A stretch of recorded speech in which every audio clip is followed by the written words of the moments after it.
Instituto Nacional de Antropología e Historia. Secretaría de Cultura. Gobierno de México.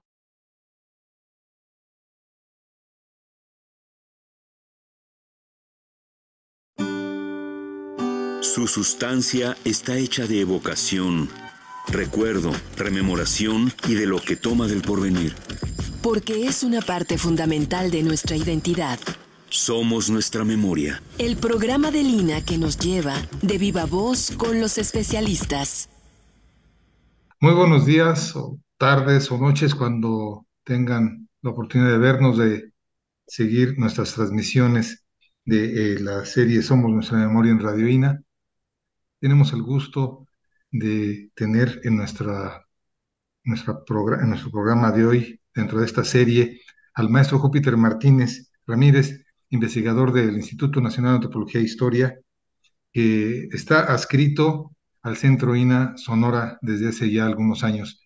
Él recientemente estuvo con nosotros durante la Feria Internacional del Libro en el Museo Nacional de Antropología en octubre y nos dio una plática acerca de Casas Grandes en la parte de Chihuahua. Júpiter, un gusto tenerte de nuevo con nosotros. Bienvenido. Gracias por la invitación y buenos días a todos. Y aquí pues un gusto estar participando en este programa y que pues nuestra audiencia conozca un poco más de la historia y la arqueología del norte de México, ¿no? Como bien dices, que se conozca un poco más porque la arqueología en general ha sido de corte monumental a nivel mundial.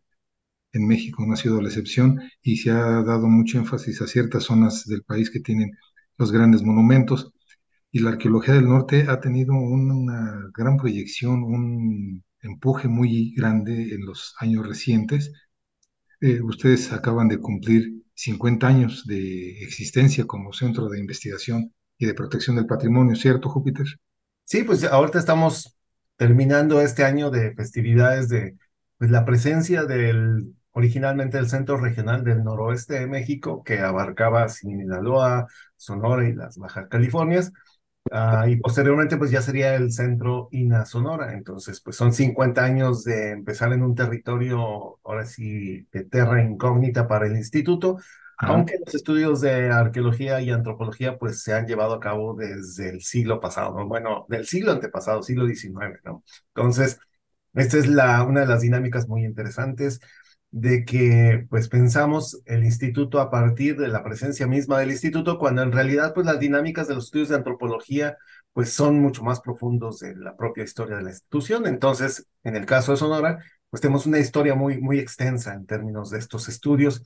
Y la inserción del instituto pues, es fundamental porque finalmente lo que viene es a darle una estructura institucional al Estado, a incluirlo dentro de verlo como parte de la antropología nacional y no como estos territorios aislados que no tenían nada que ver con este discurso centralista, enfocado principalmente pues en Mesoamérica.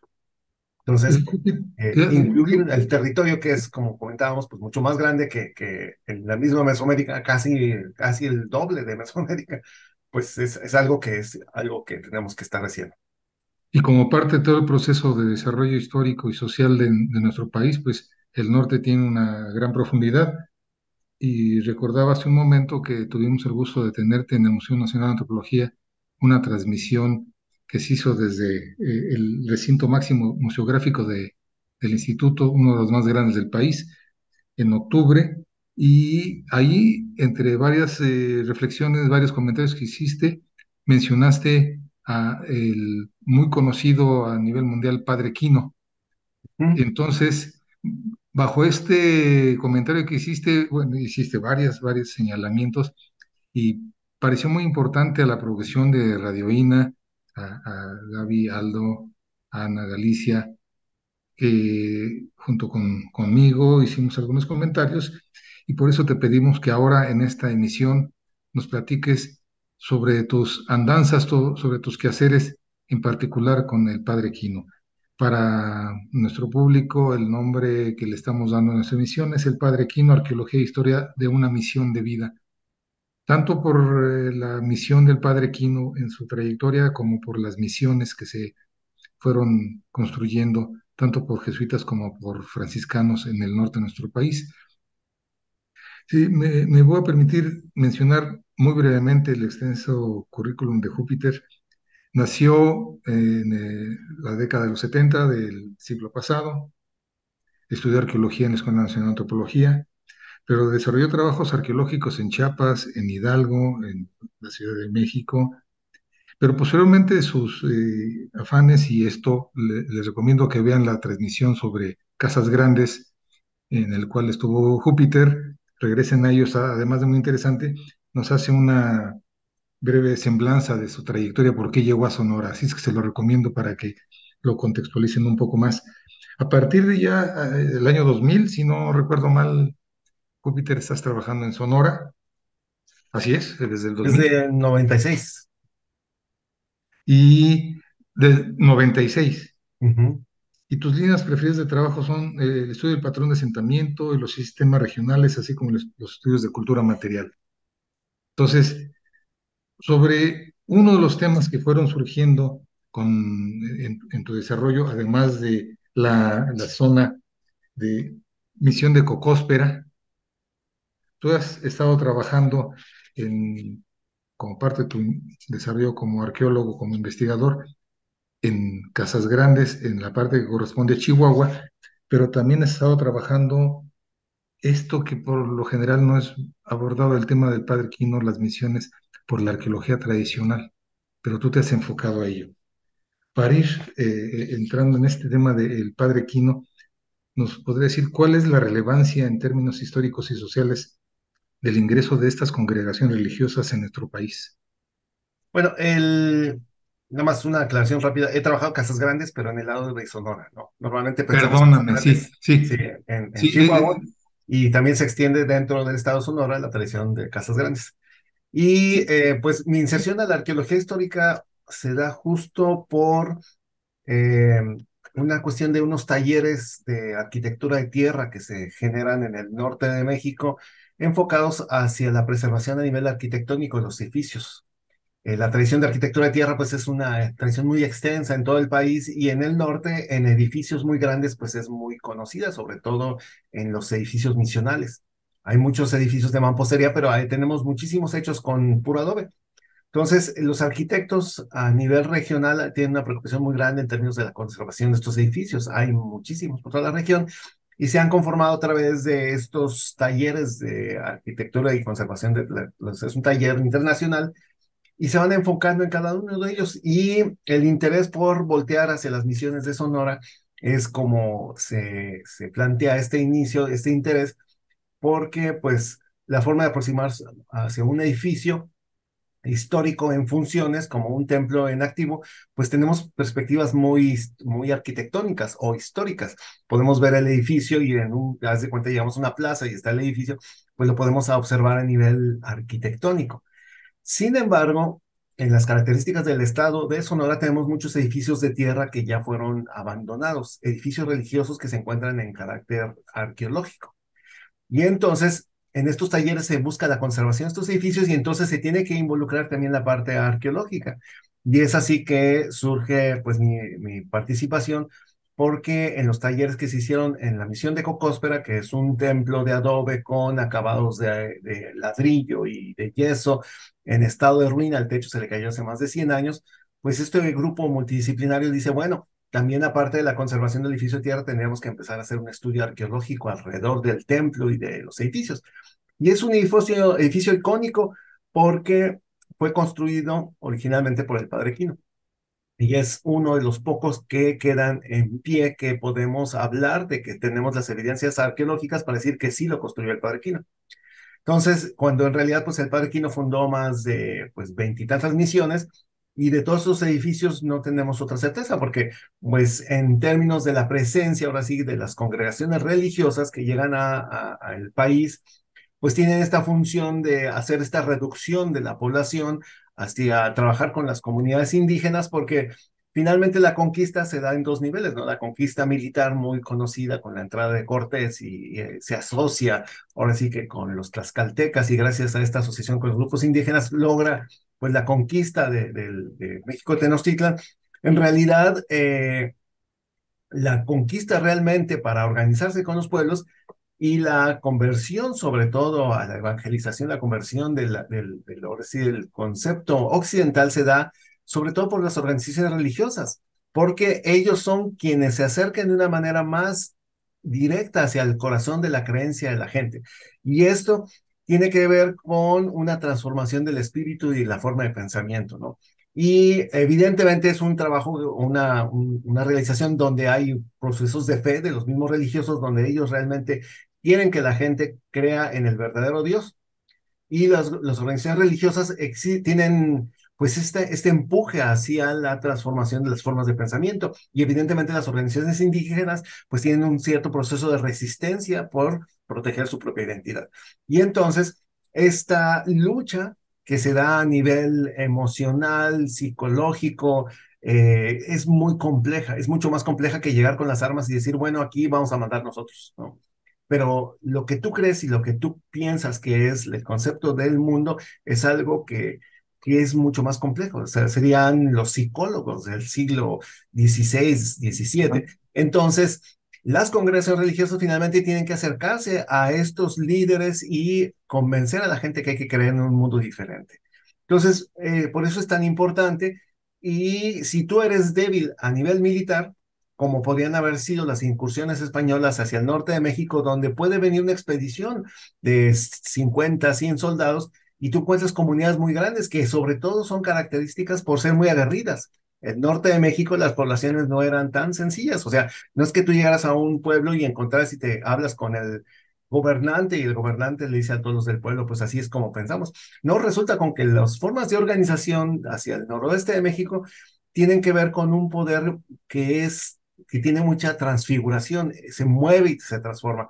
Y esto significa que podrían hablar con el jefe, el cacique, pero resulta con que es el encargado de la guerra, pero hay otro jefe encargado de las fiestas y hay otro consejo dedicado hacia otro tipo de festividades. Entonces no es que hables con uno y ya convences a la comunidad. Entonces, a nivel militar no se trataba de que tú llegas y sometes al cacique, sino tienes que someter a todas las formas de gobierno donde la población se mueve y aparte la población puede estar ahí, de repente no puede estar.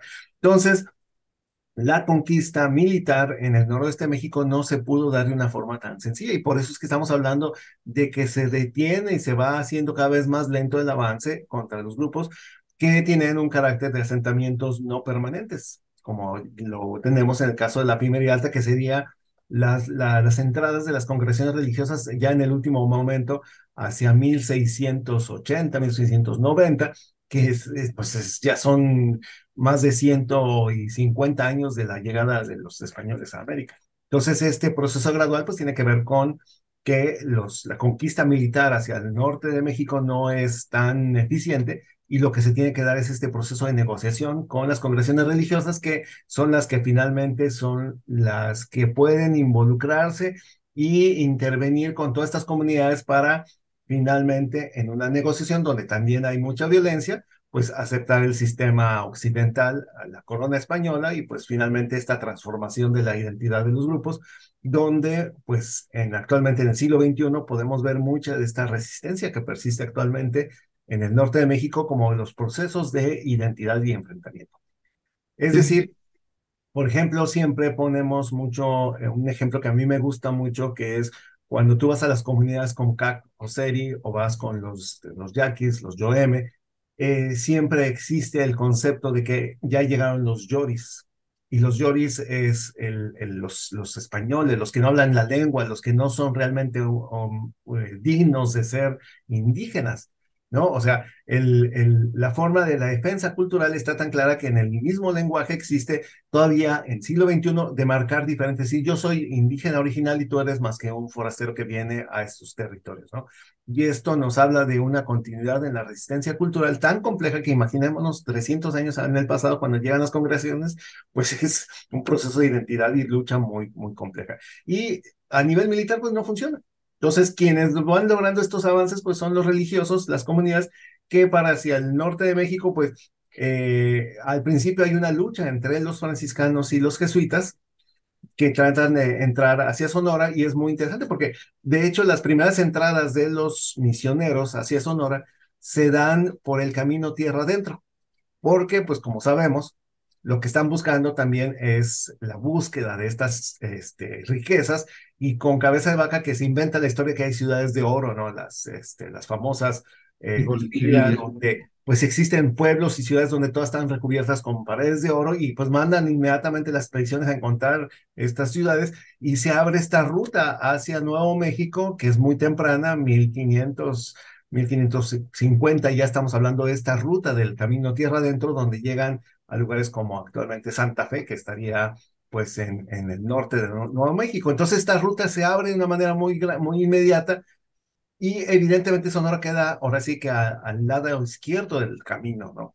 Debajo de una serie de sierras. Y en esta ruta probablemente alguien les informa, oigan, hay más gente del lado hacia la sierra y hacia los mares por este lado, y es por eso que se dan las primeras entradas franciscanas hacia la Sierra Madre y la región de Bavispe y Huachinera, donde entran los franciscanos. Entonces, ni siquiera todavía hay comunidades asentadas en el sur del estado de Sonora cuando ya tenemos franciscanos entrando a estas comunidades que son de ópatas. Sin embargo, pues es un proceso muy complejo, son grandes comunidades, y lo que empieza esta lucha de los derechos de quién tiene finalmente a cargo la evangelización. Entonces los jesuitas eh, encuentran en controversia con los franciscanos a lo largo del tiempo, y finalmente pues ellos obtienen ahora sí que la concesión de hacerse cargo de la evangelización de Sonora, y terminan pidiendo a los franciscanos pues que salgan del territorio sonorense, y son los jesuitas quienes se encargan de este proceso, ¿no? Júpiter, en todo lo que nos estás narrando se van vislumbrando algunas diferencias muy marcadas entre lo que sería un proceso de dominio en lo que es el centro de nuestro actual México con lo que es el norte. Y esas diferencias principalmente son esta comprensión de los grupos que habitaban y en gran parte habitan esta zona. Hay diferencias en lo que es la penetración con la espada, forma militar, y lo que es la penetración con medio de la cruz para la evangelización.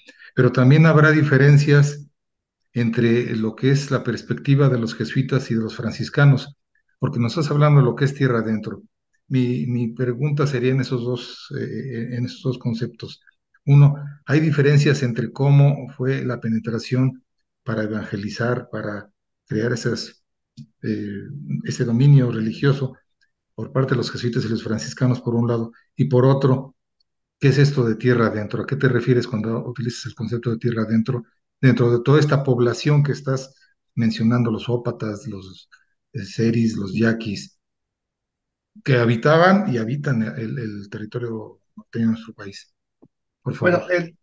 Bueno, el concepto de que el camino tierra adentro es algo que se genera fuera del estado de Sonora, que es esta ruta, como decimos, hacia los grupos que buscaban Cíbola y Quíbola, que en realidad se refiere pues a los grupos pueblo que se desarrollaron en Nuevo México, que es estados y una serie de comunidades muy grandes, que realmente pues sí representaron un reto para la corona española de empezar a asentarse y expandirse hacia el norte de México. Hay que recordar que estoy hablando de este gran territorio mexicano que siempre se ha hablado que fue el que perdió México después de la guerra con los Estados Unidos, y que pues actualmente ya es los Estados Unidos, ¿no? Entonces, y justamente precisamente este aislamiento, esta distancia tan grande que existe, es la que viene también a eventualmente separar México, los mismos los tejanos que buscan la independencia, y los norteamericanos que dan cuenta que son territorios que están muy lejos del control mismo del gobierno mexicano, y que pues dicen, bueno, pues si no están presentes, pues aquí no los quitamos literalmente, ¿no? Y este proceso tan distante es incluso como se nombra del camino tierra adentro, porque es ahora sí que esta distancia larguísima de llegar hasta Santa Fe, pues que eran jornadas y jornadas. Y esta es una historia muy aparte de lo que sucede en el territorio sonorense, pero pues lo dejo ahí como enmarcado de que en algún momento tuvimos estas rutas hacia estas grandes concentraciones de comunidades de los grupos que actualmente le llaman los grupos ancestrales de los Estados Unidos, que serían pues ya las comunidades que vivieron alrededor de esos grupos, que son muchísimas. Y el caso de Sonora tiene que ver más bien con una expansión que se da pegado al desierto. Esta tierra adentro es finalmente, pues yéndonos un camino que iría por Durango, Chihuahua, Nuevo México. Y la otra ruta, que es la que tiene que ver con Sonora, es la que se da por el mar. esta ruta por el mar empieza con las mismas exploraciones, incluso Cortés, que se va por todo el Pacífico y llega hasta pues el Golfo de California, que en su momento le dijeron el Golfo de Cortés, ¿no? Omar Bermejo. O el Mar Bermejo, y que tiene que ver pues porque son las primeras entradas de los españoles que pues están buscando hacia dónde sigue el territorio, qué tan grande es el territorio que tienen hacia el lado norteño, y pues se dan cuenta que es enorme, ¿no? Son a los grados que pueden, es navegar y nunca acaba este territorio. Entonces, realmente se dan cuenta que por mar, pues no había una forma de hacer una expansión española, sino todo se tiene que dar por tierra. Entonces, lo que les permite estas exploraciones es, e incluso cuando ven a la California, piensan que es una isla, ¿no? Es tan largo esta península que no le ven fondo, que encallan los barcos o pueden encallar y ya no pueden seguir recorriendo más hacia el lado, y entonces nunca hay una corroboración si la California es una isla o no, y por el lado exterior pues ya son mares más norteños, y entonces pues está esta cuestión del territorio que está en expansión. Entonces, refiriéndonos ya hacia a la parte de Sonora, en términos de la misma expansión franciscana y jesuita, pues lo que tenemos es que la corona pues va cediendo los territorios a grupos en específico para organizar de manera más clara en términos de cuántos indígenas, qué congregación va a aportar con cuántos indígenas, porque finalmente al momento de hacer estas misiones, pues congregan una gran cantidad de indígenas que podrían también apoyar a ciertas labores económicas de otras haciendas, ranchos y todo eso, entonces se convierten como en una forma de manejo de recursos humanos para la corona española. Lo que sucede con el caso de Sonora es que finalmente pues los jesuitas son los que se hacen cargo de todo, de la primera entrada, digamos, los primeros 150 años. Y los franciscanos, aunque existieron de manera muy esporádica, realmente nunca tuvieron misiones tempranas. Entonces, a quien les toca finalmente hacer la evangelización más compleja es a la congregación jesuita. Y es tan compleja que empiezan, pues en Sinaloa, estamos hablando de 1580 más o menos, cuando llega Pedro Méndez y empieza a entrar a los territorios de Sonora, con los territorios las comunidades más complejas, que son mayos y yaquis. Y los mayos y yaquis tienen una resistencia impresionante, ¿no? O sea, tal grado que, bueno, lo vemos actualmente, que acaban de recuperar sus derechos del agua que les habían dado por muchos años en una guerra también de exterminio que sufrieron en el siglo pasado. O sea, comunidades que tienen una historia muy, muy diversa y muy compleja de resistencia que se sigue sintiendo actualmente. Y lo que hacen estas comunidades es, bueno, decir, bueno, ok, medio gestionan al grado que entre los yaquis, por ejemplo, en la Semana Santa ya no participan los religiosos, ¿no? No hay curas, nadie lleva las fiestas de Semana Santa porque la defensa de la identidad y el territorio entre las comunidades es tan fuerte que incluso en estas festividades tan relevantes para la cristianidad quedan exentos los religiosos, los padres no participan, no son parte de esta festividad en términos de la resistencia y la propia construcción de una identidad en términos de la religión, y esto nos habla, y los templos no van los padres a dar misa en Semana Santa. Entonces, esto es una de las dinámicas de estos grupos. Ahora, ¿qué pasa más hacia el norte? Tenemos a los ópatas, y los ópatas es una sociedad que también está en pugna con estas otras comunidades de yaquis y mayos, que son, digamos, más sensibles a la forma de organización española. Entonces, lo que hacen los jesuitas es que se brincan por uno de los ríos, hacia el río Yaqui, se van alejando hacia el norte, y entonces hacen una serie de misiones y tienen una expansión muy clara ya en los valles paralelos de Sonora, con todas estas comunidades de ópatas, y ahí sí se da un proceso de transculturación más fuerte, al grado que en el siglo XIX, pues desaparece literalmente la identidad ópata. Ya no hay comunidades indígenas en todo este territorio de Sonora, o sea, el 50% del territorio pierde su identidad como comunidad indígena y se convierten todos en sonorenses mestizos. Y entonces ahí pues estamos viendo estas dos dinámicas muy complejas. De hecho, tenemos tres ejemplos muy buenos: el de los yaquis y los mayos, en términos de su independencia cultural; en los ópatas, que literalmente desaparecen del territorio al aceptar el modo occidental; y los seris y concat, que la primera entrada religiosa exitosa se dio en 1950 con los protestantes. Pero antes de 1950 eran comunidades nómadas que vivían del desierto y que no tenían la religión católica. Eso estábamos hablando de hace 70 años. Entonces, pues esto nos abre un territorio muy, muy complejo. ¿Qué pasa con el Padre Quino dentro de esta dinámica? Pues como dijimos, los yaquis y los mayos es una historia diferente, los ópatas es otra, y cuando llegan con los pimas, que son grupos seminómadas, pues hasta ahí llega la expansión. Ahí se detienen. ¿Por qué? Porque es otra dinámica. No hay un pueblo en el que tú puedas llegar y predicar, sino hay pueblos donde a veces se congrega la gente, a veces sí están y a veces no están. Y entonces, ¿qué sucede de esto? Pues que tienes que hacer reducciones. ¿Por qué? Porque la gente vive en rancherías, en casitas dispersas a través de valles, y lo que tienes que hacer es decirle al cacique en cargo, oye, pues ven y junta a toda la gente. Y entonces lo que tiene que hacer el Padre Quino, bueno, ¿y yo para qué voy a juntar a la gente? ¿Qué me vas a dar a cambio? ¿Qué negociaciones tienes que hacer a cambio de que yo acepte esta forma nueva de religión? Y aquí se da una de las cosas que están poco estudiadas a nivel histórico, que es los pimas están, en los pimas altos, que sería, están, o los Odan actualmente, como se autodenominan, pues están en un enfrentamiento constante con esta lucha apache, ¿no? La expansión de los grupos nómadas apaches es algo que ya existe desde el siglo XIV. Hemos encontrado evidencias sobre todo en el río San Pedro, de enfrentamientos con grupos nómadas. Entonces, si estamos hablando del siglo XIV y cuando llega el Padre Quino es 1689, es decir, finales del 17, pues tenemos una historia más de 200, 300 años de enfrentamiento con grupos nómadas. Entonces, lo que hacen finalmente el Padre Quino es ofrecerles alternativas para la supervivencia de las comunidades primas altas.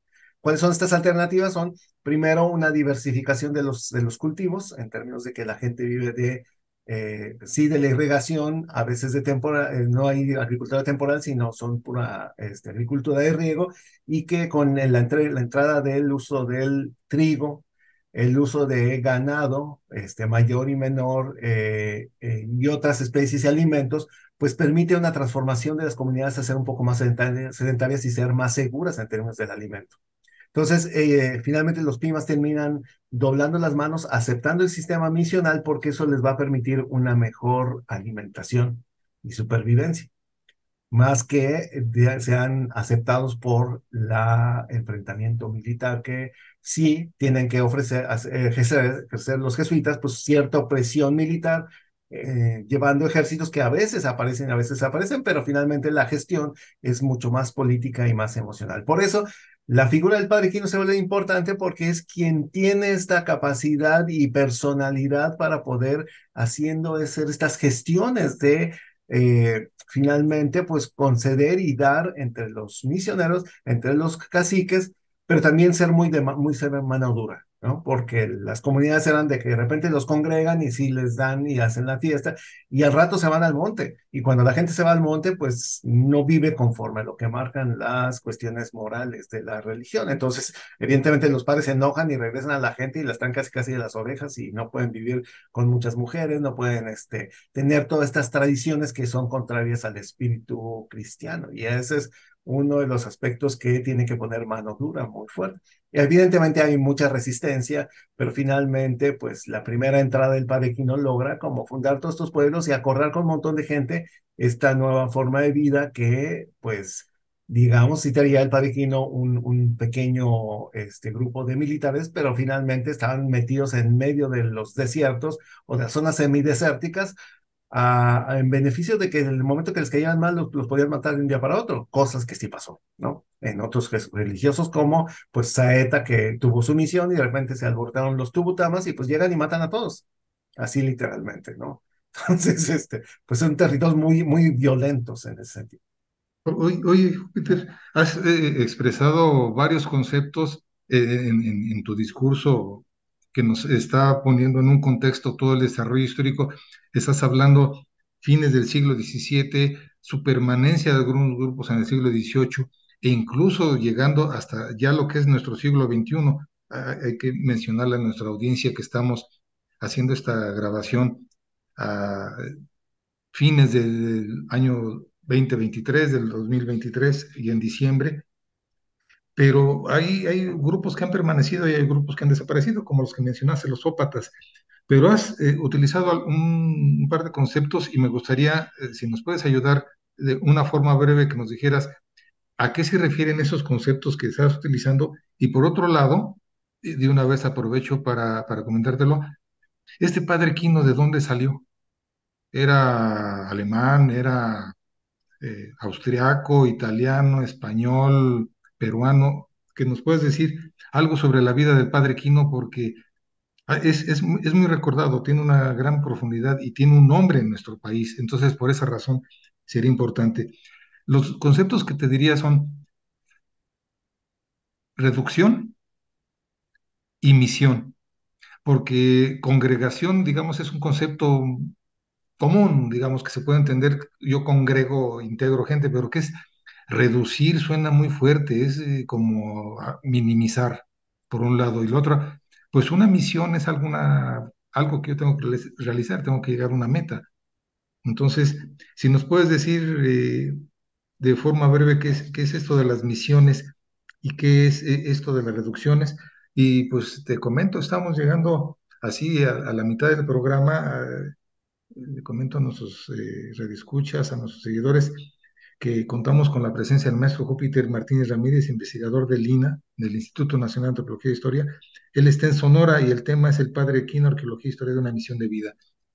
¿Qué es esto de misión? ¿Qué es reducción? ¿Qué es congregación? ¿Y de dónde vino el Padre Quino? Por favor, Júpiter. Sí, las misiones son misiones evangelizadoras. O sea, se trata de llegar y promover la palabra de Dios a nivel cristiano y católico. Entonces, ese es un primer concepto, que la gente olvide las religiones paganas y acepte el concepto de la religión cristiana, que es el eje principal sobre el cual se basaba la corona española, ¿no? Todos debemos de creer en un mismo Dios porque finalmente pues las almas están destinadas a perderse y la única forma de salvarlas es pues aceptando a Dios católico. Entonces los misioneros traen esta misión, ¿no? La misión de que hacer la conversión religiosa.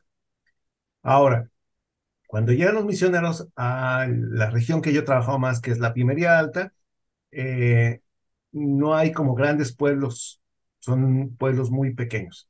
Entonces tenemos el ejemplo concreto de la misión de Nuestra Señora del Pilar y Santiago de Cocóspera, que bueno, el pueblo se llamaría Cocóspera, y aquí el padre Quino se encuentra con cola de gato, cola de pato. Entonces, Cola de Pato vive en una ranchería estamos hablando de un pueblo donde habrá unas 4 o 5 casas. Es decir, Perdóname, cola de estará, pato. sí, así se llamaba el cacique, Cola de Pato. Entonces, Cola de Pato tendría en su casa, en su pueblo, digamos, en su mesa, una mesita donde seguramente haber tenido 5 casas y ahí de haber vivido su esposa, sus hijos y su hermana y su papá, y estamos hablando de una familia muy nuclear. Ahora, los primos vivían en la mesita de enfrente y en la mesita de enfrente habría unas 2, 3 casas. Y lo que encontramos arqueológicamente es que del otro lado del río hay otras mesas y en cada mesa hay 2, 3 casas. Quiere decir que una población que vivía en un valle vivía dividida por familias nucleares a lo largo de pequeñas mesas y casitas de manera muy dispersa. Entonces, no habría un punto de reunión para alguna fiesta en específica cuando juntaran a la gente. Si nosotros a nivel arqueológico encontramos en una de las mesas, por ejemplo, una casa que medía 8 por 10 con unos 40 metrates alrededor. Esto significa que tal vez en alguna de las fiestas toda la gente iba y se juntaba en esta casa y había una ceremonia donde todo el mundo, pues habría una unión por un momento temporal en una festividad, pero se acaba la festividad y cada quien se iba a su casa, entonces todo el mundo vivía en estas rancherías de manera muy dispersa. Entonces cuando llega el padre Quino con cola de pato, pues lo que encuentra es cola de pato y 8 personas, que para hacer un proceso de misionación, ahora sí, de conversión a la religión, pues no te sirve. Lo que tienes que decir es decirle a cola de pato, ¿sabes qué? Vas a ir por tu primo y por tu tío y por el amigo fulano y todos hay que vivir en un solo pueblo. Entonces la gente evidentemente al principio pues está muy rejega, pero hay que recordar que tenemos el problema de la resistencia con los grupos apaches. Entonces lo que ofrecen son soluciones, dicen, bueno, a ver, tú ven y vamos a hacer un solo pueblo. Y en este solo pueblo, aquí va a haber comida, aquí va a haber alimentos, aquí te va a dar caballos, te va a dar el apoyo del ejército, para que cuando vengan los apaches tú tienes un sistema de organización en el cual puedes sobrevivir y perdurar si te juntas conmigo y empiezas a promover esta nueva forma de vida. Entonces, esto es lo que permite al reducir de muchos rancheritas, muchas casitas, a un solo pueblo concentrado. Y es una transformación muy compleja que la gente sí sabía que se daba forma de vivir, pero ya vivir todo el año completo en un solo pueblo es algo que les cuesta un poco de trabajo, que es lo que batallan muchos religiosos en la conquista espiritual de Sonora, tratar de que la gente siempre se mantenga en el mismo pueblo. Cosa diferente que sucede en el centro de México, la gente estaba acostumbrada a vivir en el pueblo. No era de que yo vivo aquí y en el verano me voy a las montañas y en el otoño me voy a cazar a los ríos. No, aquí en el centro de México era la gente donde vive, es donde nacemos, los pueblos. Pero en Sonora el concepto de pueblo era muy móvil, entonces eso es lo que es la reducción.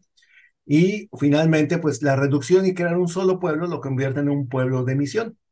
Entonces, habría un solo pueblo donde ya la misión es la evangelización y también cultivar y promover nuevos sistemas agrícolas y económicos que se involucrarían de una forma general en la expansión de las misiones. Es decir, ya tenemos un solo pueblo y este pueblo ahora ya puede tener excedentes de agricultura, puede tener excedentes de ganado, de grasas, de velas, de otros objetos que van generando que pueden llevar a otras misiones que son más pequeñas y así se va haciendo esta cadena de pueblos que se van apoyando unos a otros con alimentos y recursos. Porque es muy importante, la Pimería Alta, los pueblos de misión de la Pimería Alta no serían más de 200 gentes, no cada pueblo. Y cada pueblo estaría distante unos 40 kilómetros. Entonces vas a 40 kilómetros, vas a encontrar otras 300 gentes y otros 40 kilómetros y otras 300 gentes.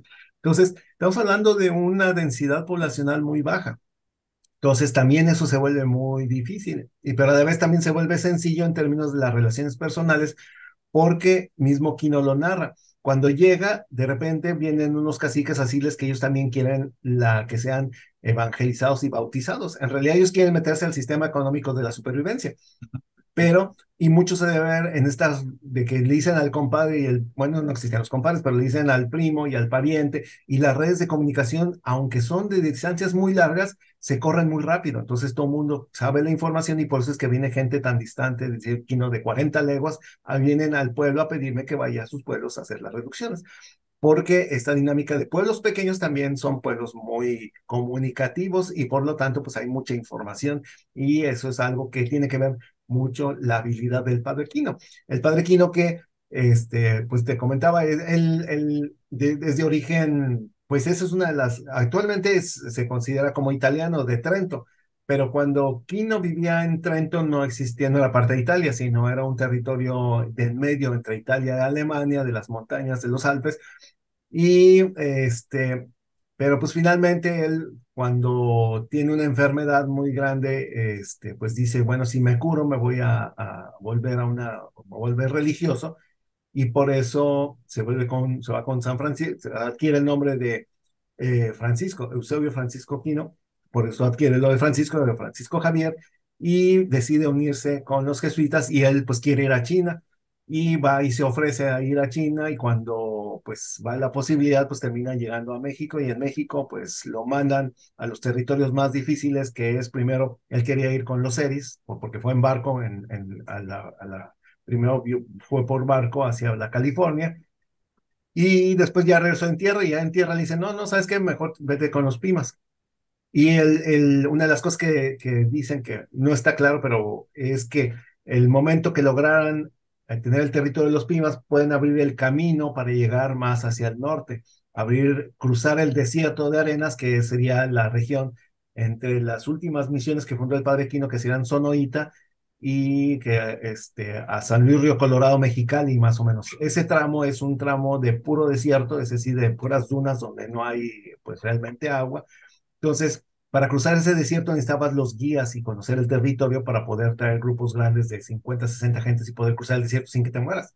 Entonces, pero para eso pues tienes que lograr tener ahora sí que las comunidades de tu lado para poder hacer este cruce por los desiertos. Entonces, lo que hace Quino es empezar a gestionar de qué manera podemos seguir abriendo la expansión misional para seguir yendo y avanzando hacia el norte, porque en el norte todavía hay más territorios, que sería la Alta California y Oregon, y bueno, era un camino muy largo por decir. Entonces el Quino tiene esta visión de seguir expandiendo, entonces, pero cruzar y encontrarse con los grupos seminómadas y el desierto, pues esa es su gran contribución en términos de su espíritu y su personalidad muy fuerte, porque él sí tiene como unas características de un misionero que pues no tan sencillo se rajaba, por decirlo. Porque hay otros misioneros que llegan y finalmente unos se regresan, otros los terminan siendo asesinados, otros pues batallan mucho, pero finalmente estaba muy claro que en este proceso de misión de que tenía Kino hacia 1690, 1700, pues era dar la vida, literalmente. Entonces es una forma donde sabían que todo el tiempo estaban arriesgando su vida por estos procesos misionales. No era nada sencillo. Entonces, es un territorio ese sí era el verdadero western de las películas. Esa era la época literalmente donde en cualquier momento brincaban los apaches o los enemigos y en cualquier momento podías terminar porque eso pasó. Hubo ocasiones donde el Kino iba viajando y se separan en dos grupos y uno de los grupos pues los matan a todos los apaches en un enfrentamiento, ¿no? Entonces, es una historia muy compleja de esta parte. Entonces, finalmente Kino adquiere un carácter tan fuerte, y se adapta tanto a las formas que los Sobaipuris, que son otro grupo mismo de los Pimas Altos, ellos están en el río San Pedro, y un día tienen un enfrentamiento con los apaches. Y entonces llegan al grado donde dicen, ¿saben qué? Pues vamos a hacer una cosa, en la mañana nos vamos a enfrentar 20 guerreros, 10 guerreros Sobaipuris contra 10 apaches, y quien gane se va a quedar con el valle. Es una pelea a muerte.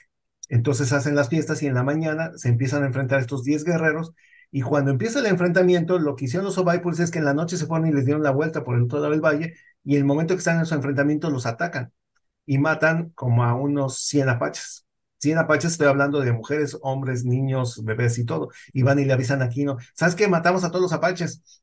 Y entonces cuando Kino le avisan, él narra, dice, pues fue tanta felicidad de haber matado tantos estos personas que tocamos todas las campanas de la primería alta festejando, y de hecho regresamos al campo de batalla y levantamos entre los muertos pues trofeos de este triunfo glorioso que él le dio a los Sobaipuris. Y ahí dice, pues hay muertos, y hay bebés, y hay mujeres, y hay niños, todos muertos, apaches, que como no tienen alma, no importa. Entonces agarramos los triunfos y celebramos esta justa y este triunfo. Entonces, esto nos habla de un territorio muy complejo, ¿no? Entonces, pero es la supervivencia, ¿no? En esta trayectoria de vida de Eusebio Francisco Kino, sus 66 años de vida, él, a pesar de todo eso lo complejo y todos los riesgos que vivía, él no murió en batalla, no murió en esas condiciones. ¿A qué edad más o menos es cuando llega por acá, por territorios hoy México? Pues Kino nace ahora sí que me pusiste a pensar, pero 1645 por ahí es cuando nace. 45, y él llega a 1680, o sea, a los 40 años más o menos Ok. es cuando llega. Y Y muere entonces en son 26 años de misión. mis 26 años de misión, de andando a caballo, y aparte pues era un territorio que, como quien anda buscando la ruta, todo el tiempo se la pasa moviendo como los grupos móviles, o sea, tiene que tener esta misma dinámica de los mismos pobladores de tener una movilidad muy alta, que de hecho se quejan a veces los religiosos que dicen, nunca está en su pueblo dando misión ni clases. Pues claro que se tiene que estar moviendo, era el rector del rectorado que le dan. Finalmente, cuando ya funda más de misiones, le dan la libertad, ¿cómo se llama?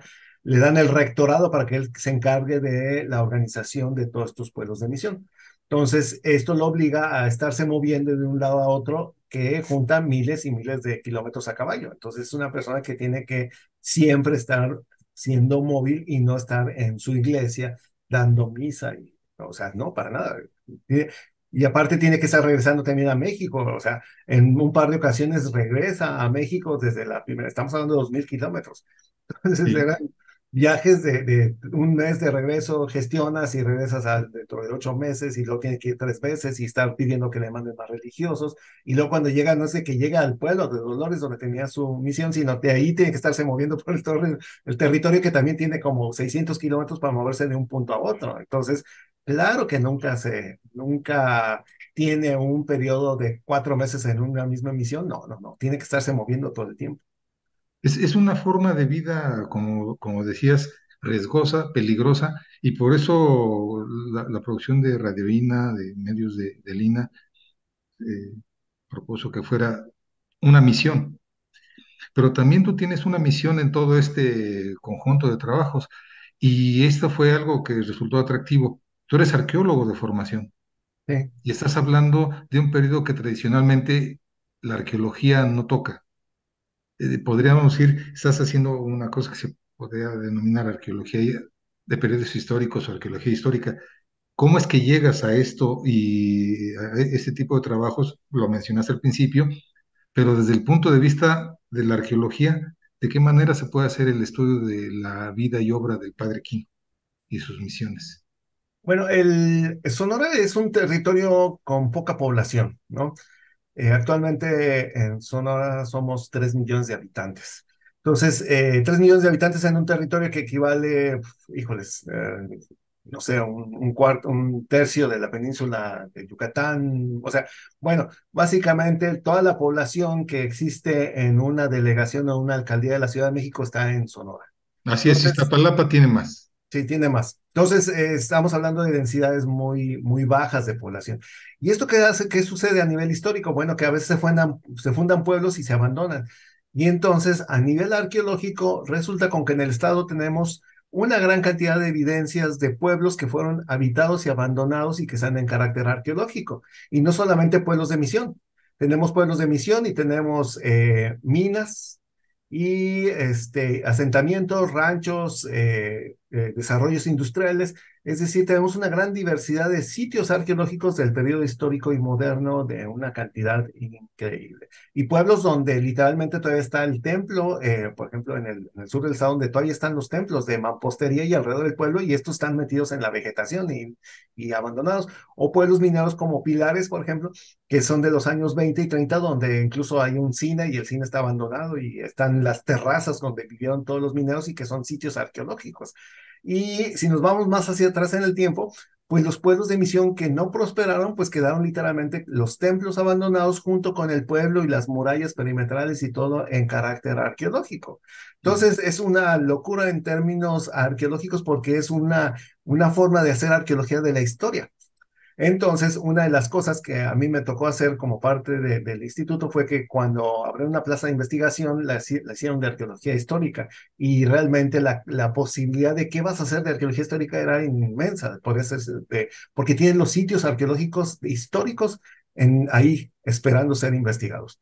Entonces, yo escogí la primería alta y seleccioné pues algunos pueblos, entre ellos Cocóspera, que es el que más se ha mencionado porque como te comentaba, los templos que fundaron los jesuitas, pues funcionaron en algún momento, pero con la expulsión de jesuita de 1767 y tienen que salir del territorio de una manera así inmediata, pues cuando lo ocupan el territorio son los franciscanos. Entonces los franciscanos entonces sí llegan a Sonora y lo primero que ven es que no les gustan los templos. Los templos eran muy prácticos, edificios de cada una caja de zapatos, diría César Quijada, cuadrados con techos planos y ya ese era el templo. Y lo que dicen los franciscanos es que hay que enaltecer la visión de Dios y hacer remodelación. Entonces, para esto ya los franciscanos tienen bastante dinero y les apoyan, sobre todo los de Querétaro, y les mandan un montón de dinero para remodelar o reconstruir los templos. Entonces crean estos templos ya con bóvedas, con altares grandes, con grandes torres, y entonces se enfocan mucho en la remodelación y la reconstrucción de los templos. Y los edificios jesuitas quedan abandonados y literalmente algunos se pierden, algunos pues queda como un montículo de tierra, y son muy pocos, de hecho, hasta el momento yo creo que solamente tenemos dos casos que son, uno es a nivel hipotético, que es Oquitoa, y el otro es el caso de Cocóspera, donde pues está el pueblo abandonado. Cuando empezamos a trabajar nosotros, pues están literalmente los muros perimetrales, reocupado por la familia, los hacendados que se quedaron con el pueblo de Misión, y donde ellos construyeron su propia capilla para seguir siendo enterrados en estos camposantos de una gran historia. Entonces, yo llego a estos pueblos de misión y evidentemente la cantidad de datos o investigación arqueológica que puede hacer es de lo que sea, ¿no? Eh, entonces, es demasiada información. Entonces, yo lo que digo, bueno, primero tenemos que saber de qué tamaño son los pueblos. Y entonces trabajamos y mapeamos algunos de los pueblos de misión o de visita que había mencionado Quino, que están en carácter arqueológico. Entre ellos está donde él vivió, que es Dolores. La misión de Dolores tenía una historia que menciono brevemente, que es, pues, el Quino la describe como un pueblo muy grande, muy extenso, donde hay talleres, campos de cultivo, el templo, etcétera. Y la primera vez que llegamos ahí, era una mesa plana con un altar construido en 1980, con un camino cortado por una mina y ya. Eso era todo lo que era lo que veíamos del pueblo de Misión. La pregunta era, ¿qué pasó aquí? Y decían, es que vinieron a una fiesta para celebrar la llegada del Padre Quino y pusieron un bulldozer y nivelaron el terreno y desapareció toda la evidencia arqueológica de lo que había del pueblo de Misión de Quino. Entonces, el proyecto dijo, bueno, vamos a ver, ahí hay ciertas elevaciones en el terreno. Hicimos unas excavaciones y encontramos con que el pueblo de Misión sigue ahí y está enterrado 1 metro bajo la superficie porque hay que recordar que es arquitectura de tierra y cuando los edificios de adobe se empiezan a degradar, sobre todo en el desierto donde hay muchos vientos y todo eso, pues se forman estos montículos y lo que teníamos era literalmente un montículo de tierra, que es la arquitectura de tierra, y si quitas esto, pues ahí está la cimentación de todos los edificios jesuitas y enterrados. Entonces, eso nos habla de que el pueblo de Misión de Dolores sigue estando ahí a 1 metro de profundidad, los cimientos enterrados bajo un cementerio, está seguramente el templo, y ahí están otras evidencias. Y así lo constatamos con Dolores, con Remedios, con Bacoancos, bueno, hay muchos pueblos que siguen, que están ahí abandonados y que literalmente si tú vas y haces las excavaciones encuentras literalmente este contacto de los grupos indígenas y españoles del siglo XVII, XVIII ahí enterrados en cápsulas del tiempo. Entonces,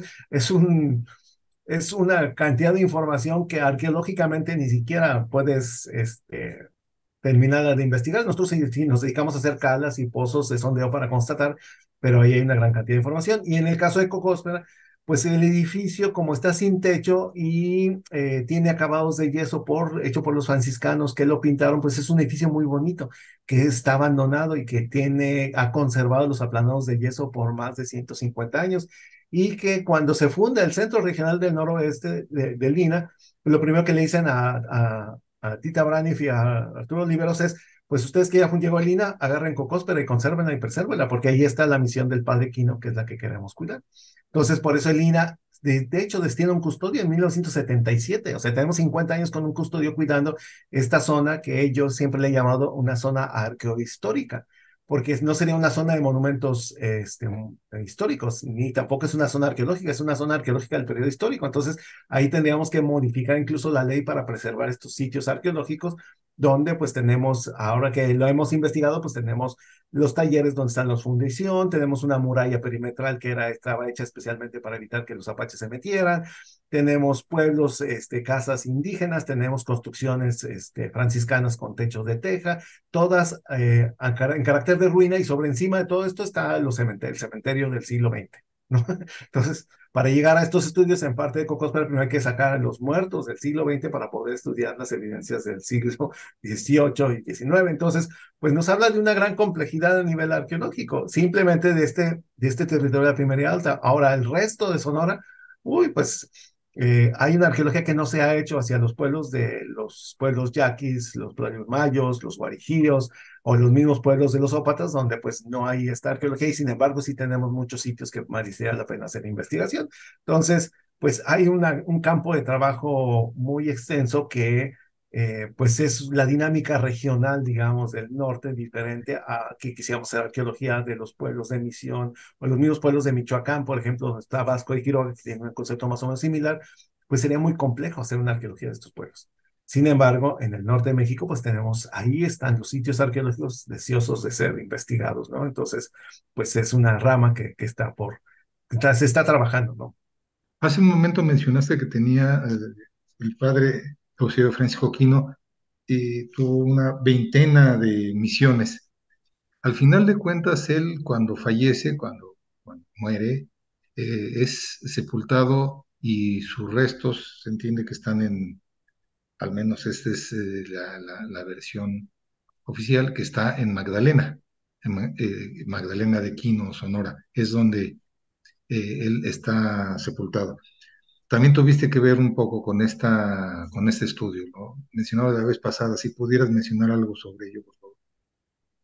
Sí, bueno, el Padre Quino es el que empieza, el que abre la ruta, ¿no? Llega a Cucurpe y en Cucurpe le dice el Padre González, bueno, de aquí para adelante te toca la zona que actualmente sí eran los pueblos, para que la gente se dé una idea.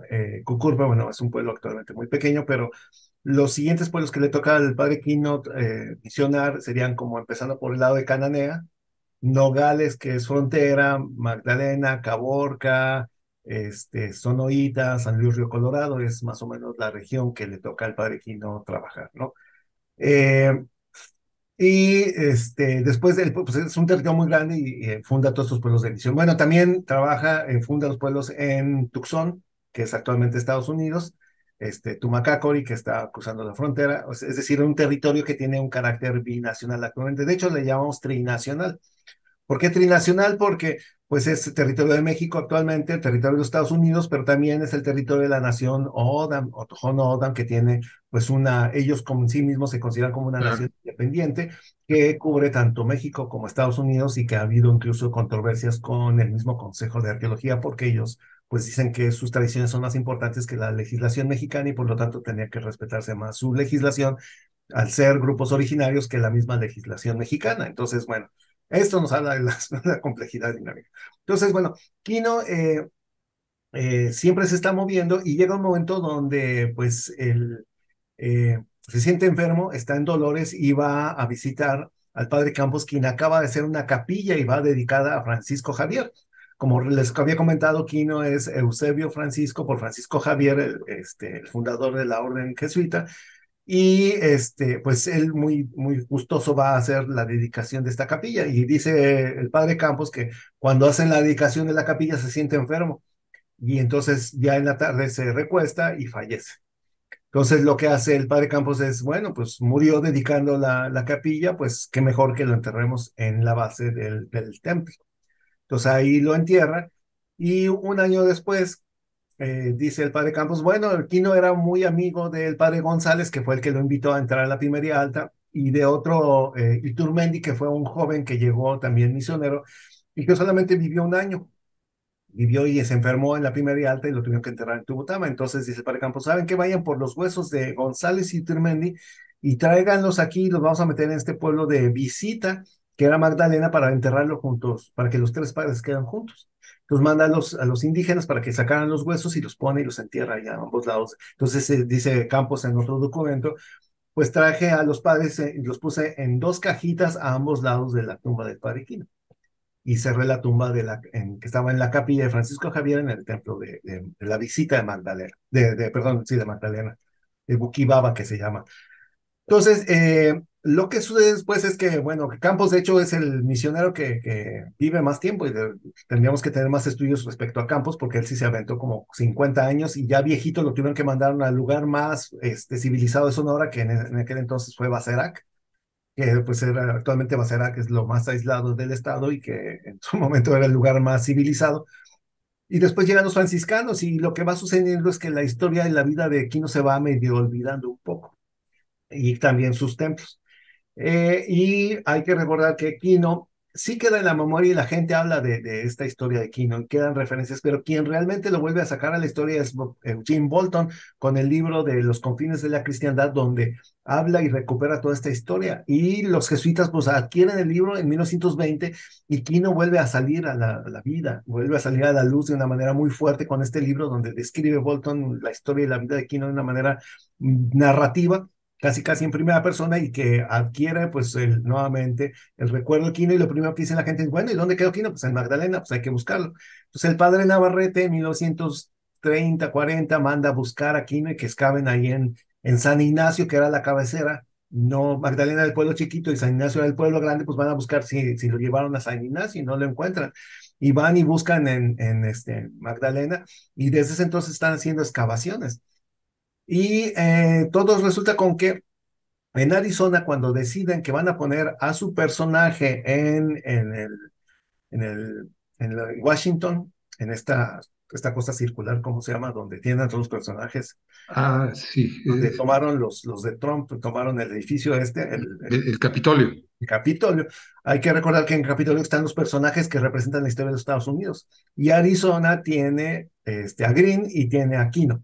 Entonces, cuando está en la develación del monumento de Quino en 1965 en el Capitolio de Washington, pues ahí es donde se entera Gustavo Díaz Ordaz con que hay un personaje mexicano que ha sido develado en el Capitolio y que está enterrado en Magdalena.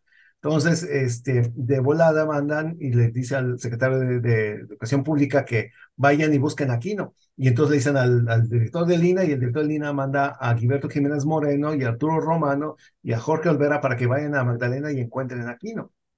Entonces ellos llegan y en 2 años de excavaciones encuentran un entierro que tiene las similitudes de un español y finalmente dicen, bueno, este sí es Quino y pues inmediatamente que dicen que sí es Quino paran toda la investigación y mandan hacen una remodelación de la plaza y construyen todo un mausoleo en las evidencias de lo que fue el entierro de Quino y ya se conmemora el descubrimiento de los huesos del padre Quino. Escribe Jorge Olvera un libro que se llama Finding Father Quino y donde se da las bases para decir por qué es Quino. Y Gilberto Gines Moreno habla de 26 pruebas que nunca presenta y que se pierden los documentos cuando las presentó a la Academia Mexicana de la Ciencia. Entonces siempre queda como en esta controversia, ¿por qué era Quino? Y entonces, pero el libro, el único documento que queda disponible es el libro de Finding Father Quino de Jorge Olvera, que se lo pagó la Universidad de Arizona para que dijera por qué sí era Quino. Entonces, por muchos años fue el único documento. A mí me tocó revisar los archivos de Jorge Olvera, que estaban perdidos y que los encontró el archivista Alan Ferg y que me permitió hacer una copia de todos los documentos para hacer una revisión histórica de por qué el padre Quino era Quino, porque finalmente los documentos se habían perdido. Gilberto Jiménez Moreno los perdió, Jorge Olvera escribió sus documentos y los dejó ahí en Arizona y era el único que había. Entonces, recordando los 300 años del nacimiento del padre Quino, yo hago una ponencia para demostrar por qué Quino es Quino, porque si tú lees el libro de Jorge Olvera, pues está muy claro que Quino es Quino. Pero cuando empezamos a ver la revisión, ahí vienen no eran 13 pruebas, eran 25 pruebas, pone Jorge Olvera en su diario de campo de por qué Quino es Quino. Entonces digo yo, es muy fácil hacer un artículo porque vamos a ir agarrando la prueba 1, 2, 3, 4 y vamos a ir mostrando las evidencias arqueológicas que nos demuestran por qué Quino es Quino. Entonces las 3 primeras pruebas hablan sobre el huesos, lo que hizo Romano. Es un adulto mayor, español, europeo por la forma del cráneo. Es una persona que murió más o menos en los 70 años, es una persona que tiene retroflexión en las rodillas, que anduvo mucho tiempo a caballo, entonces todo eso coincide con Quino. Muy bien. Entonces las 3 pruebas coinciden a nivel fisiológico con una persona que corresponde a un europeo que anduvo mucho tiempo a caballo. Pero entonces la siguiente prueba está enterrado junto a los 2 misioneros, Iturmendi y González. Y cuando yo voy a ver las diapositivas de las excavaciones, pues resulta con que los entierros que dicen que son los secundarios son entierros primarios. Entonces ahí es donde ya empiezan las cosas a fallar. Y así a partir de esa primera prueba, las siguientes, pues todas ninguna realmente justifica la identificación. ¿Por qué? Porque el cajón de Quino es cuadrado, por ejemplo. Y la forma de enterramiento para el siglo XVII, que lo hemos constatado en Cocos para excavar el cementerio, es que todos los entierros son muy apretados y tendrían esta forma casi curvilínea, como tipo cajón de Drácula, por decirlo, de hexagonal. Así es como eran los cajones. Y el cajón de Quino es un cajón cuadrado, que se usa en el siglo XIX, ya no en el XVII. Lo segundo es que abajo del cajón de las maderas tenemos cerámicas inglesas por transferencia que llegan a sonar en el siglo XIX.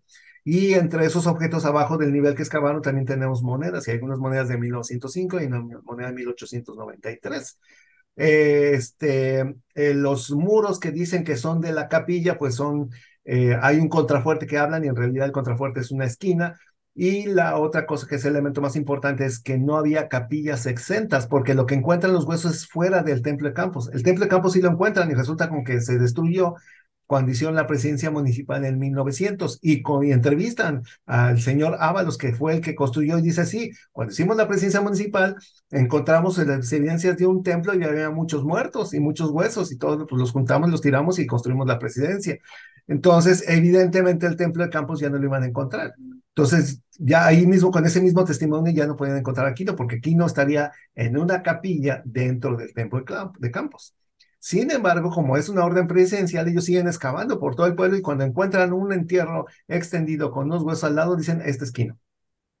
Y entonces la justificación es que hicieron otra capilla. Es que Campos mandó a hacer una capilla nueva para hacer la de Francisco Javier, pero era un pueblo de visita. Imagínate un pueblo de visita con 40 personas, ¿cómo vas a hacer un templo? No puedes hacer un templo con 40 personas en un año, es imposible. Y no tardó 2 años en construir Dolores y Remedios con más de 100 indios sobaipuris que trajo y que les pagó, y dice Quino, les tuve que pagar con comida y eso durante 2 años para que hicieran Dolores que hicieran Remedios y Cocóspera. Entonces el Abad de Campos no pudo haber hecho una capilla exenta, por muy chiquita que fuera, en 4 meses.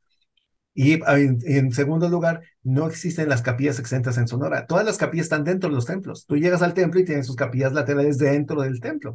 Nunca hay un edificio externo. Y la única capilla externa que existe está en San Javier del Bac, y es una capillita de 3x3 en un lugar donde los Ovaípuris había por miles.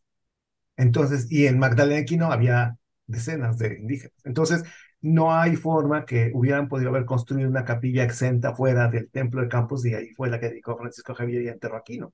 Entonces, básicamente, y en términos concluyentes, es que arqueológicamente ninguna de las 26, 23 pruebas, ninguna realmente está sustentada científicamente. Todas son un ajuste de la información para decir que sí podría haber sido, pero en realidad todas están rechazadas a nivel analítico y arqueológico. Entonces, finalmente, pues los huesos que están ahí en el mausoleo que construyeron en esta gran plaza que construyó el arquitecto Ortigas y que modificó el centro de Magdalena, pues lo que estamos viendo ahí son los huesos de un entierro del siglo XIX. Sin Cuando te embargo, refieres a, perdóname, Júpiter, cuando te refieres a una capilla exenta, a qué te refieres, eh? fuera del templo. O sea que el templo es pues un espacio físico, un elemento arquitectónico con paredes y muros y puerta, Ujú. y la capilla exenta queda construida fuera del templo, es decir, otro cuarto construido externamente fuera del templo con un cuarto con 4 paredes y un muro y un techo, ¿no? Entonces, Ok, la interpretación de Olvera y de Gilberto Jiménez Moreno es que había otro templo fuera del, o sea, había 2 templos en lugar de un solo templo. Sin ya. embargo, hay ilustraciones históricas también de 1890 donde solamente se ven 2 templos, el franciscano y el jesuita, pero nunca hay 3 templos. O sea, ni siquiera a nivel gráfico existen estas evidencias. Lo que ellos dicen, es que ya se había caído una. Sí. Oye, Júpiter, bueno, pues ahora sí que el tiempo nos está ganando. Eh, Ofrezco una disculpa. Serían un par de cosas finales para cerrar esta emisión. Por un lado, bueno, pues sí, además de toda la disputa si realmente es o no el Padre Quino, pues hay que reconocer que tiene una presencia, es un símbolo, no nada más local, sino nacional, y por lo que nos has dicho, pues internacional.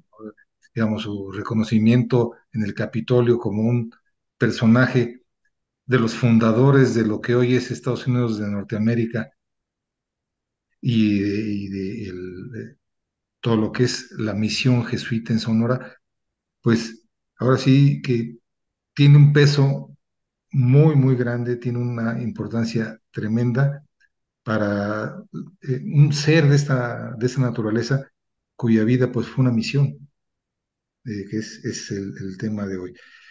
Para cerrar, yo antes de agradecerte tu participación, te agradeceríamos si nos puedes dar alguna recomendación, algo que los escuchas, los seguidores de las transmisiones puedan acercarse para que abreven un poco más de todo este conocimiento. Bueno, nuevamente quiero insistir un poco porque sí ha habido un poco de controversia en términos de Sí, del dictamen de que no es Quino, pero una cosa son los huesos y otra cosa es la figura histórica, ¿no? La figura de sí, Quino es invaluable y es un elemento de identidad regional para los pimalteños, y los pimalteños no tienen nación, los pimalteños son o de Sonora, Arizona. Entonces eso nos habla de la complejidad de la identidad. Entonces, evidentemente Quino existió, estuvo y fundó esos pueblos de misión que después fueron franciscanos, y que el legado actualmente de la primera alta es franciscana, que también eso es algo que no debemos dejar de olvidar, también la diversidad y las manifestaciones, por ejemplo, de la pintura mural franciscana en la Pimería Alta es algo digno de conocer y reconocer. El mismo templo de San Javier del Bac, que es a nivel barroco impresionante para la región, es un edificio franciscano, y que pues hay que recordar que eso nos habla de esta complejidad histórica, que no somos hechos de un solo origen ni somos puros de un sentido, sino que somos una conversión de todos estos crisoles de distintas identidades que nos van formando a lo que somos actualmente, ¿no? Y esto es lo gran importante de Quino, de que el Quino es el origen, la actualidad somos actual, y entre todo este periodo hay una serie de eventos históricos que nos hablan pues de estos procesos tan diversos, que son bien importantes, sobre todo en los contextos actuales de guerras y todo eso, que decir, oye, la historia es sumamente compleja y por lo tanto es lo importante de estudiarla y entenderla. de que hay que saber qué pasa a nivel histórico para poder juzgar y entender qué es lo que pasa con nuestra realidad actualmente. No es algo que está estático y se pierde, ¿no? Quino no es un elemento que estuvo ahí, sino Quino nos habla de esta diversidad, estos territorios donde pues esta historia normal. Y si quieren conocer, bueno, y finalmente quiero rectificar, hay un proceso de beatificación del Padre Quino y que pues Ajá. también sigue en curso y el Vaticano está muy interesado en beatificar la figura y eso es algo que queremos decir. El templo de Cocosper es muy importante porque es un templo que realmente construyó Quino y a nivel material ese sería de los elementos más básicos en términos de la conservación de nuestro patrimonio nacional. Conservar Cocosper es fundamental porque ahí está la figura de Quino. Él hizo y participó en la construcción de esos adobes. Y lo siguiente es, bueno, si quieren saber más sobre esta parte de lo arqueológico que hemos hecho, yo tengo una página en YouTube que se llama, un canal que se llama Arqueólogo Júpiter, y ahí tenemos varios videos, muchos, algunos de Cocosfera que hemos hecho de las excavaciones, entonces ahí tenemos una forma muy dinámica donde pueden ver pues todos los resultados que hemos encontrado en términos de cementerios, muros perimetrales y todas estas evidencias a nivel documental, entonces ahí lo pueden checar, o en la página de academia.edu también tengo Júpiter Martínez, ahí también tenemos publicaciones que pueden acceder, y sobre todo en la Mediateca de Lina, que es nuestra fuente principal de divulgación, donde en Mediateca INA pueden buscar Júpiter Martínez o INA Sonora y ahí van a encontrar pues, la revista del Noroeste, las señales de humo, donde se pueden consultar una gran cantidad de cosas que hemos ido publicando y que están ahí en nuestras revistas disponibles de manera gratuita en el Internet para ser checadas en estas plataformas digitales que tiene el instituto para que la gente pues, se acerque y conozca nuestras investigaciones. Júpiter, a nuestros escuchas, a los seguidores, a Júpiter tengo el gusto de conocerlo desde que ingresó a la Escuela Nacional de Antropología e Historia, siempre muy activo y siempre tratando de dar a conocer su quehacer, de transmitirlo, y en este caso haciendo esta fusión, de la fusión, la arqueología, la historia, esta que algunos llaman interdisciplinaridad o transdisciplinariedad, más allá de títulos, es el hecho concreto, es que nuestro invitado de hoy, Júpiter Martínez Ramírez, arqueólogo del Instituto Nacional de Antropología e Historia, ha hecho un reconocimiento, ha hecho un estudio de algo tan sentido, de alguien tan cercano a nuestra nacionalidad, al conocimiento de nuestro proceso histórico, como él no lo ha, como Júpiter no lo ha manifestado a lo largo de este programa, como es el Padre Quino. En este programa que le llamamos Arqueología Historia de una misión de vida, Júpiter nos ha traído a la vida a este personaje y nos ha traído todo el esfuerzo que realiza investigadores como él en nuestro Instituto de Antropología en zonas a veces tan inhóspitas, tan complejas y tan grandes como es Sonora. Hace rato nos decía lo que tardaba trasladarse Eusebio Francisco Quino al centro del país y pues también lo que tarda Júpiter y todo el personal del instituto esforzándose para que nuestros escuchas, para toda la sociedad tengan el conocimiento a la mano. Así es que, Júpiter, no queda más que reconocerte y agradecerte tus palabras, tu presencia en esta emisión, en esta nueva emisión de la serie Somos Nuestra Memoria.